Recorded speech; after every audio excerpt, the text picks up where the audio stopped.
சென்னையில் formula car பந்தயம் நடத்த ஸ்பான்சர்ஷிப் வழங்க தொழில் நிறுவனங்களுக்கு அழுத்தம் கொடுப்பதால் தொழில் அமைப்புகள் கொதிப்படைந்துள்ளதாக எடப்பாடி பழனிசாமி குற்றம் சாட்டியுள்ளார்.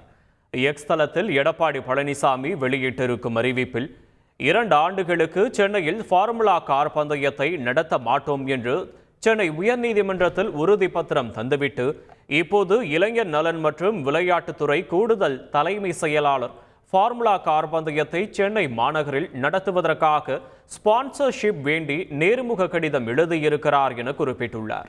இந்த நிர்பந்தத்தால் பல்வேறு தொழில் அமைப்புகள் கொதிப்படைந்துள்ளன என குறிப்பிட்டிருக்கும் எடப்பாடி பழனிசாமி ஏற்கனவே திமுக ஆட்சி பொறுப்பேற்றவுடன் 3 முறை உயர்த்தப்பட்ட மின்கட்டண அறிவிப்பால் சிறு குறு தொழிற்சாலைகள் கடுமையாக பாதிப்படைந்து தொழில்துறை முடங்கியுள்ளது.